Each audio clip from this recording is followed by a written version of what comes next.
fried chicken is always a winner. Did you guys enjoy it tonight? I enjoyed it. I enjoyed it. Thanks for rolling with the difference tonight and the punches. I'm going to try to abbreviate some of the story tonight just because the kids and the playground situation, and you might have a little kid you're keeping track of. But if you're new with us tonight, normally we have something called Jesus Story or Story Time, where because our community that hosts this and why we do what we do is centered on Jesus, we look at Jesus' life and realize the way that he loved his neighbors, which is our mission statement, is to eat with them. And so we eat a big meal together and we share a story from Jesus' life. So how many of y'all have been to the fair yet? Have you been to or before? How many of you want to go to the fair? You're getting there. Have you? I went the other day, and it truly became the great Minnesota get-together for me because I ran into like 3 or 4 people that I hadn't seen in a long time. So it felt like a little bit of a Minnesota reunion. And I ran into a roommate of mine that I hadn't really seen or hung out with for 10 years. And I just was like standing back. If you ever have those situations where like 2 eras of your life collide in one moment, and we're sitting there, and the last time we truly hung out with each other, we were like playing video games or something like that. And now we're like standing at the state fair trying to keep track of our children who are doing laps around us. And as I was in that conversation, I was like, wow, there is a lot that has changed about our lives and about us in the last decade since we truly hung out with each other. I have a lot more gray hairs. I have a little bit more girth around my gut. And I usually refer to this as the trophy of a relaxed life that I've lived the last 10 years. And a lot has changed, not just on the exterior of my life, but the interior too. And as I reflected on that, I thought, hey, am I who I thought I would become 10 years ago when me and this guy hung out? Am I who I thought I would become 10 years ago when I was hanging out with this guy? Which, of course, leads to the next question. Who do I want to become in the next decade? Who am I becoming? That's a really poignant question to answer, isn't it? Sometimes we fly through life and we don't really pay attention to that question. Who am I becoming? Well, the story we want to tell from Jesus' life, I think Jesus is indirectly asking this question.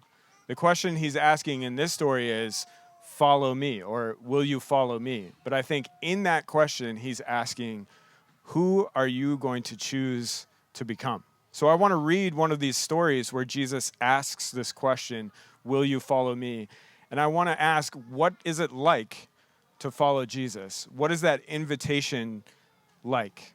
When people are asking, who am I becoming?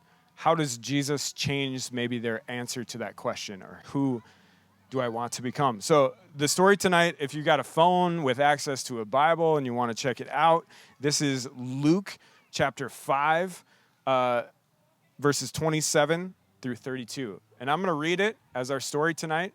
As a setup, Jesus has just started his public ministry. He just started to do miracles, just started to save people and heal people, and he's kind of creating a little crowd. And in this chapter, he's starting to call people to follow him, to be his what's called disciples, learners and helpers along with him. And then there's this moment where he comes across this guy and asks him to follow him. So let's read this. And like I said, we like to create a little space for a discussion. You don't have to participate in that discussion, but just be listening if something stands out to you or something kind of grabs your attention in this story. It says, after this, Jesus went out and saw a tax collector by the name of Levi sitting at the tax booth. Follow me, Jesus said to him. And Levi got up, left everything, and followed him. Levi held a great banquet for Jesus at his house, and a large crowd of tax collectors and others were eating with him. But the Pharisees and the teachers of the law who belonged to their sect complained to the disciples, the people hanging out with Jesus, "Why do you eat and drink with tax collectors and sinners?" Jesus answered them like this. He said, It's not the healthy who need a doctor, but the sick. I have not come to call the righteous, but the sinner to repentance. Now, there might be a lot of words in there you don't recognize, or a lot of people you don't recognize. Like, you might not recognize who the Pharisees are. They were kind of the uber religious people of the day who held all the authority in the Jewish temple. And you might be like, does this dude work for the IRS? Like, why is it a big deal that he's a tax collector? And in that time, that profession was really frowned upon, and they were kind of ostracized from their community. And in the Jewish community, it would have been so strange for a rabbi like Jesus or a spiritual leader to, first of all, have a conversation with a tax collector, but the audacity of him inviting a tax collector to become someone who learns from him and is shaped by his teaching and his life would have totally shocked everyone. And certainly that's why these Pharisees were upset. And then I noticed that what this guy does in response is he throws a party, which I think is really fun in and of itself, but I think it's evidence in the way in which Jesus is choosing to shape the people who are following him. He creates a space of acceptance, a space where even a tax collector can be one who sets the table for what Jesus is doing. So I kind of want to bring the question that came to mind when I met that guy I knew 10 years ago to this text. And I think in a way, Jesus comes to Levi and says, despite who you are right now, who are you becoming? And I love that question to follow Jesus, because one of the things it tells me is no matter who I am right now, Jesus extends an opportunity to join him in becoming who we were created to be. So who we are right now doesn't need to define who we'll become 10 years from now.